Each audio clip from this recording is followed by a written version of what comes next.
At that time, Jesus said, I praise you, Father, Lord of heaven and earth, because you have hidden these things from the wise and learned and revealed them to little children. Yes, Father, for this is what you were pleased to do. All things have been committed to me by my Father. No one knows the Son except the Father, and no one knows the Father except the Son, and those to whom the Son chooses to reveal him. Come to me, all you who are weary and burdened, and I will give you rest. Take my yoke upon you and learn from me, for I am gentle and humble in heart, and you will find rest for your souls. For my yoke is easy, and my burden is light. At that time, Jesus went through the grain fields on the Sabbath. His disciples were hungry and began to pick some heads of grain and eat them. When the Pharisees saw this, they said to him, Look, your disciples are doing what is unlawful on the Sabbath. He answered, Haven't you read what David did when he and his companions were hungry? He entered the house of God, and he and his companions ate the consecrated bread, which was not lawful for them to do, but only for the priests. Or haven't you read in the law that the priests on Sabbath duty in the temple desecrate the Sabbath and yet are innocent? I tell you that something greater than the temple is here. If you had known what these words mean, I desire mercy, not sacrifice, you would not have condemned the innocent. For the Son of Man is Lord of the Sabbath.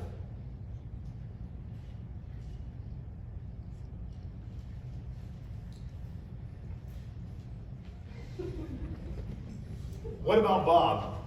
Sounds like most of us have seen that movie before. As you notice, as the movie goes on, we discover that Bob is a very needy person. Right? He has great needs for his therapist to be with him at all times, which Richard Dreyfuss is not overly excited about. He's not overly excited about caring for this very needy person, Bob. But here's the connection for us, is that our souls are very needy. Bob lists for us an almost exhausting list of things that are wrong with him. Problems that he has, insecurities that he has, fears that he has as he goes out into the world. And that reminds us that our soul is often very similar to that. That we have a lot of needs. And there's nothing wrong with that. God has designed our souls to be needy. The problem with our needy souls is that they have Richard Dreyfuss, that is us, taking care of them. And often we become frustrated with the needs of our souls. And so sometimes we just turn a deaf ear. Or maybe very visibly at one point in the film, Richard Dreyfuss is driving with Bob, lets him get out of the car in the middle of the street and tries to drive off. Maybe we try to avoid the needs of our souls. But the fact is that we were designed to need. The other problem is that we often try to fill that need with something other than what it actually needs. What our soul really needs is for God to be the provider for us. Psalm 63 says this, O God, you are my God. Earnestly I will seek you.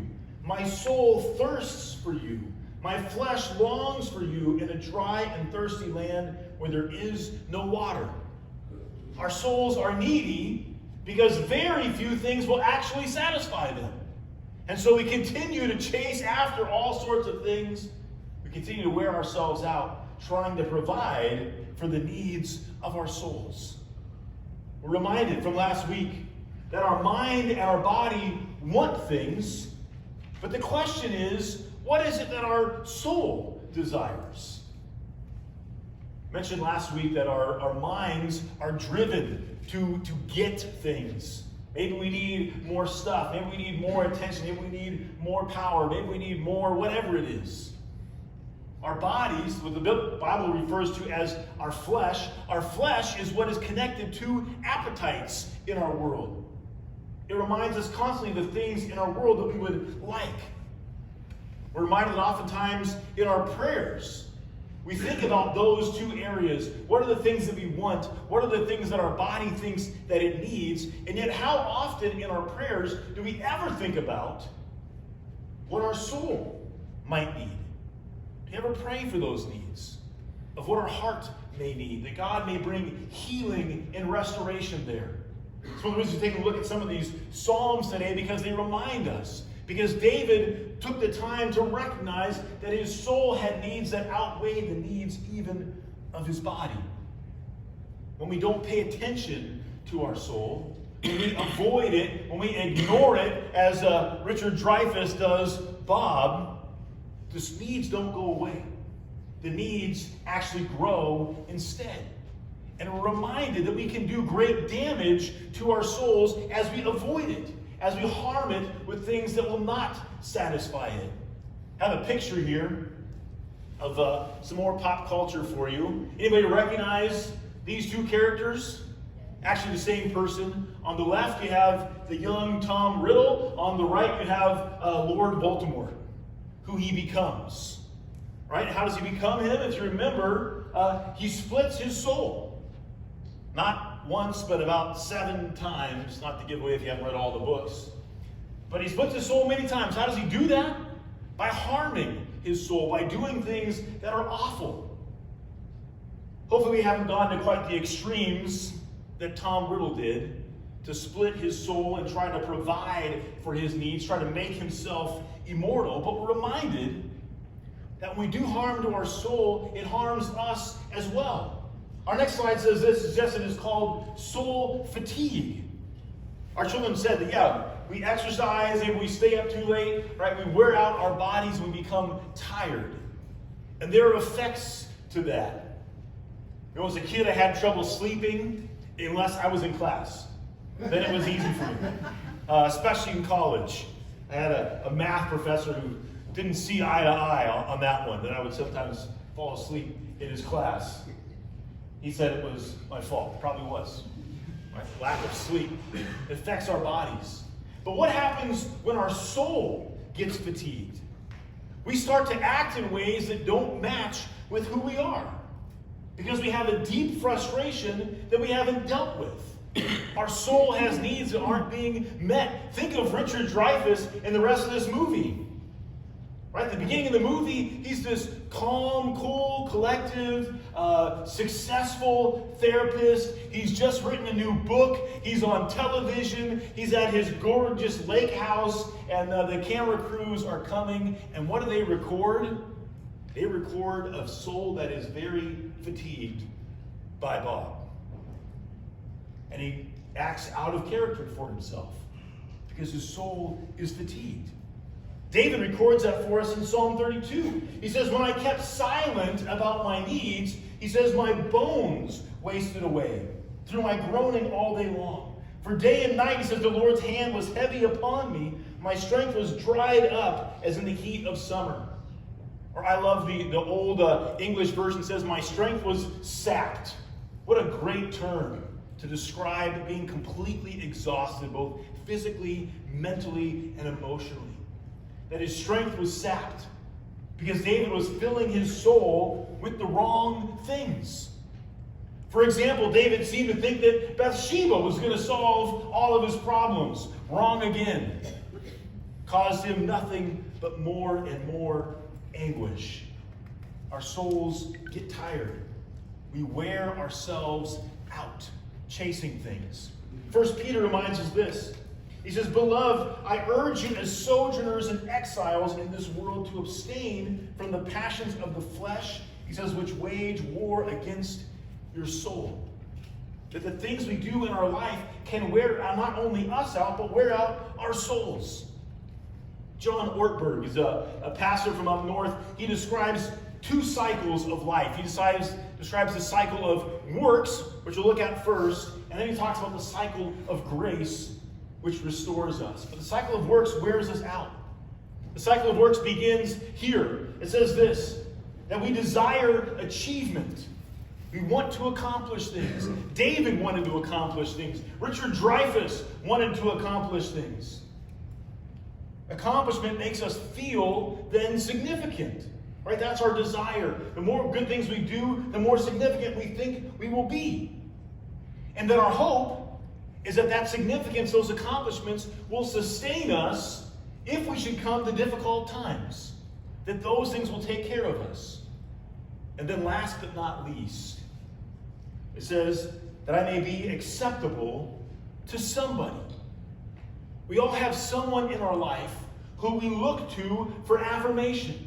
We all have someone in our life that we look to. We want them to be pleased with the accomplishments and the significance that we have earned for ourselves.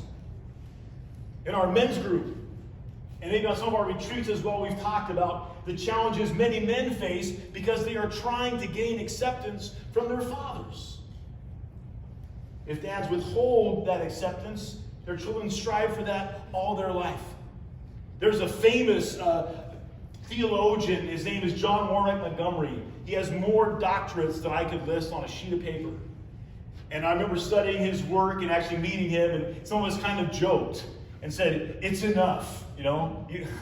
He was trying to fill by achieving all those things in his life. And he's still, if you meet him, he's not the most cheerful person.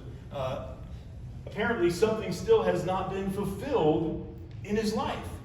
We strive for that. And here's the problem with this cycle of work, is that it wears us out. It never is enough. There's a psychiatrist, his name is Frank Lake, and he worked with missionaries. People who were doing great things, right? That significance line, it seems like that should have been there. And yet very quickly in their work as missionaries, they became bitter. They became drained. That expressed itself in cynicism and discouragement. They became angry with those they were supposed to be reaching because they were frustrated, even though they had good, godly goals, because they went after them for the wrong purposes. And they began to find that instead of being soul-filling, it was actually soul-draining, even for them to do the work of the Lord. Maybe some of you have felt like that in volunteering or working in the church or trying to do the things that are right. We still get drained because of how we approach them. God shares with us a totally different cycle for our life. One that is not draining, but one that is fulfilling. One that is soul-sustaining. And it doesn't end with acceptance. It begins with acceptance. You see, Jesus has turned the whole world on its head. He doesn't make us work for his acceptance. He starts with acceptance. Matthew 11, Jesus says this, "Come to me, all who labor and are heavy laden, and I will give you rest. Take my yoke upon you, and you will learn from me. For I am gentle and lowly in heart, and you will find rest for your souls. My yoke is easy, and my burden is light."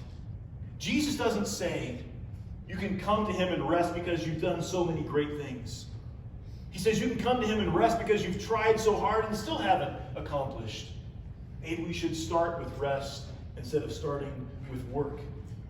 Psalm 32, David outlines this for us. I read it for you earlier. It says, "Blessed is the one whose transgression is forgiven, whose sin is covered." It says, "Blessed is the man against whom the Lord counts no iniquity."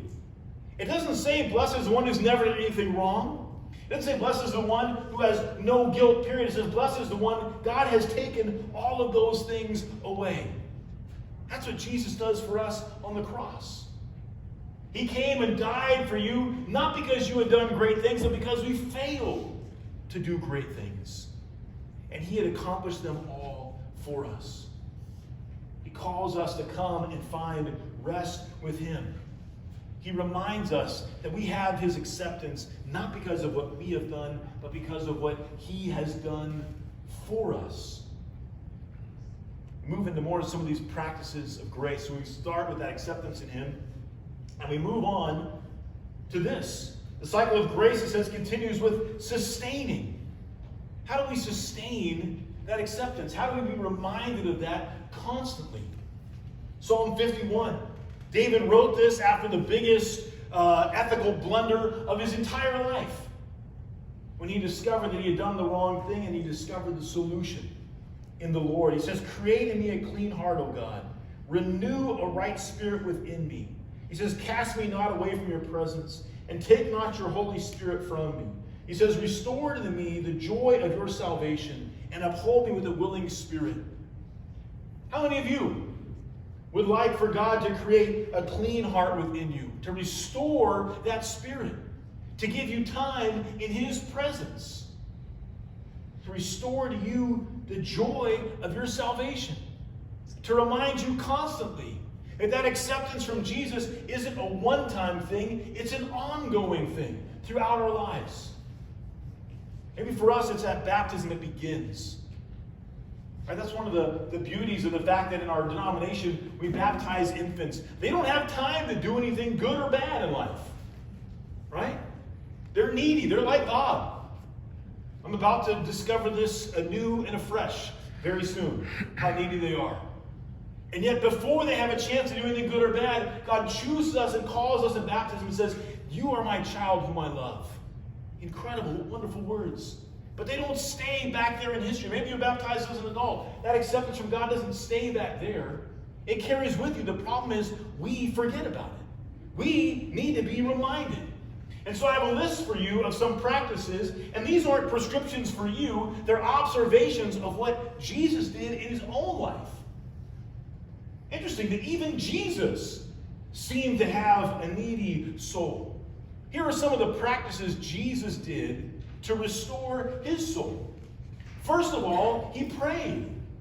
He called upon his heavenly Father. That is where he found his strength and his source and his energy was from the Father. He spent time in prayer. He spent time cultivating friendships. Think about that. It's probably unfathomable in our modern world to think about the amount of time Jesus spent hanging out with his disciples and with his friends. That was a central thing for him. He spent time with them. He cultivated deep relationships with them. He shared with them things that were going on. They shared with him their earnest thoughts and desires. And maybe this next term doesn't make any sense to you, but I'll explain it. It says regular corporate worship. Sometimes we think of worship of God as being things we do alone. But corporate means as a body. Jesus came to church. Now, it wasn't called church, it was called the synagogue back then. But Jesus was a regular attender. Right? Every Saturday, he showed up. Sometimes he read the scriptures from Isaiah. He did all sorts of things. But he was always there. He wanted to be around the gathering of God's people to experience his Father with them. Jesus also read from the scriptures. They filled him. He can do the same for you. Jesus also did this. He enjoyed creation. Incredible how many times Jesus would do amazing things, and you can just imagine how roused the troops were, the disciples, like, what are you going to do next, Jesus? Well, I'm going to go over to those hills and take a break, and you guys meet me across the river, right? Incredible. But Jesus recognized there was a need for that rhythm in his life, and he spent time in his creation.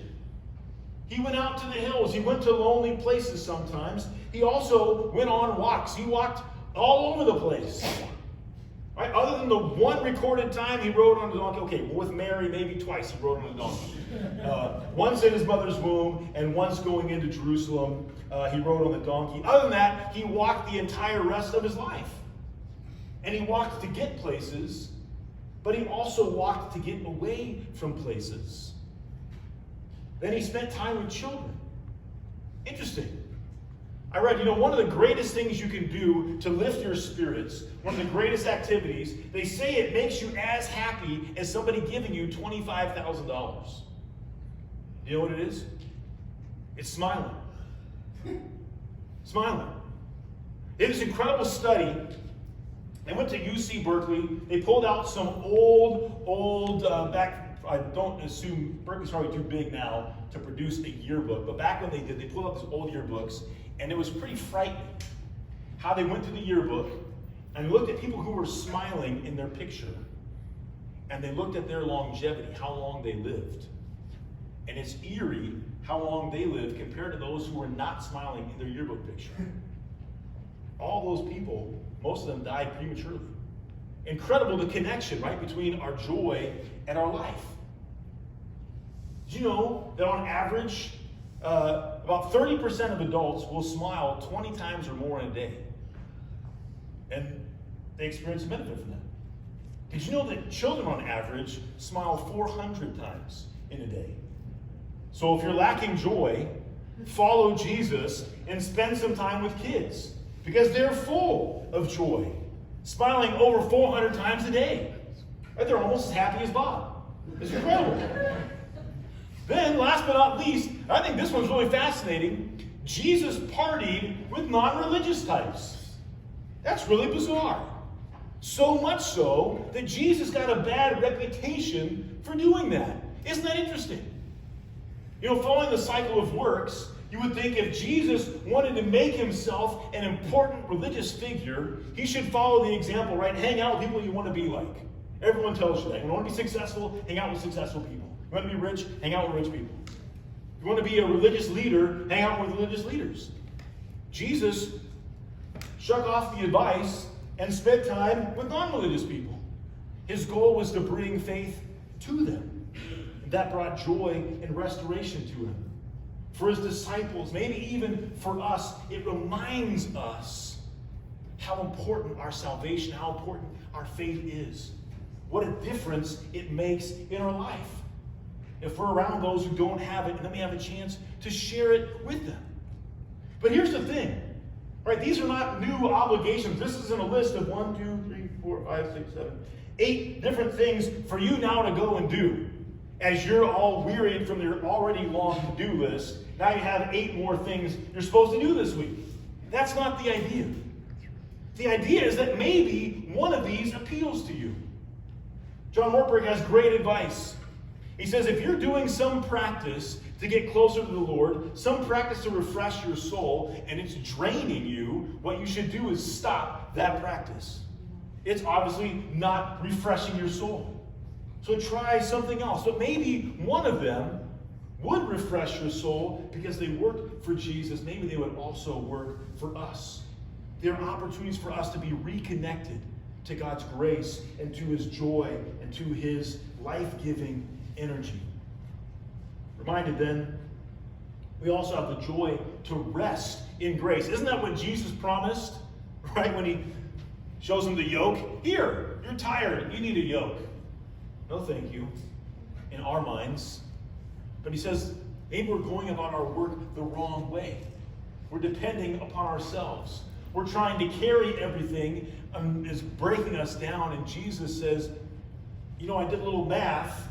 Together, we can pull 10 times what you can carry. Or we could reduce your burden by a factor of 10. That would be incredible. So instead of carrying 20 pounds, it's now like you're carrying 2. That sounds a lot better, doesn't it? So how do we find that rest?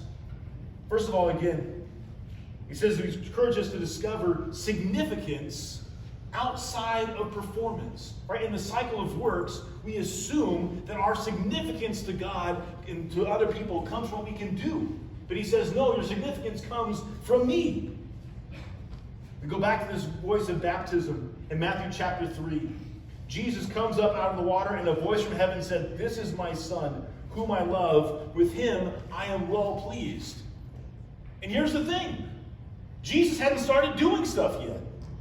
All the amazing things that Jesus does come after this verse, not before it. Isn't that incredible? That Jesus doesn't get the Father's acceptance for what he has done. He gets the Father's acceptance because the Father simply loves him. Incredible reminder of grace. Think of these statements of Jesus that he shares with his disciples long before the book of Acts, when the disciples go out and do great stuff. First, they start with praise from Jesus. He says, "You are the light of the world. You are the salt of the earth." He says that before they do anything. He defines them. He tells them what their significance is. God has significance for you that is not based on what you can do for him, but based on how much he loves you. It says this: the cycle of grace ends with resting in achievement. Before you think about how much you have to do, think about this. You know, God on the 7th day, he rested. For 6 days God created stuff, so the 7th day he rested. Does that mean that God did nothing? No. On the 7th day, what God did is he enjoyed all the things he had done the other days. He enjoyed the company of Adam and Eve. He enjoyed the creatures that he had made. He enjoyed the world that he made. Matthew chapter 12 records for us a very strange incident. Let's go back to it. It says this. At that time, Jesus went through the grain fields on the Sabbath. That's the day of rest. He and his disciples were hungry, and they began to pluck heads of grain to eat. And all of a sudden the Pharisees, who the disciples, got mad at them and said, "You are not supposed to work on the Sabbath." Well, how do you deal with apple picking? Is that work? I mean, if that's your job to pick apples, that's probably work. But if you have some other job and you decide to go out with your family and pick apples, which are delicious, and you want to eat them, that's not work, that's rest. That's recreation, that's enjoying the fruits of the world. That's what God encouraged us to do. To rest in His achievement, but not our achievement, to rest in His achievement. The disciples did not plant the grain. It wasn't their field. Now, before you call them thieves, if you go to the Old Testament in Leviticus, it tells people when they do their harvest not to pick everything, but to leave stuff so that when people travel, they can come along and eat it. Right? They kind of work for it a little bit, but they can have food to eat. So they weren't stealing, they were enjoying what God had provided for them. It wasn't their stuff. It was things God had given to them, that God had provided for them. It was a reminder that God cares for you. Maybe you're worried about provision, not having enough. And Jesus reminds us that He has provided for us. We have that idea of Sabbath, a day of rest, a day to be reminded that we don't have to work ourselves to death, but that Jesus has worked Himself to death for you, to care for you, to provide for you. If He would do all of that, wouldn't He give you the rest as well? I'm going to close with one final story. It was a frustrating story to my son, just beginning 7th grade, and he has this teacher, and I think this is great. It caught us off guard. One weekend, Sunday night, we sit down to do the homework. My son recognizes in his assignment on that night that it was actually due Friday night at midnight. His assignment was supposed to be turned in online on Friday night. There was no small frustration in our home. This was not a soul rest day on a Sunday at our house when we discovered this. Nobody was happy about it. Even our dog, I think, was upset that this all happened. We were caught off guard. But here's the thing. What would that Sunday have looked like if the work had been done on Friday? It would have been totally different, wouldn't it? We could have rested the joy to go, there's no pressure to do this stuff. It's already done. Right? When we get those things done ahead of time, then we get to enjoy that season of work and of rest. We get to appreciate what God has done and what He's led us to do. Now I'm disappointed on the weeks when it's due on Sunday night instead of on Friday night. I wish I could convince Him I'd still do on Friday night so we can have Sunday to enjoy and to rest. But that's what God does for us. He encourages us to take that time, to experience that rhythm, to get done what we can, and to trust in Him for the rest.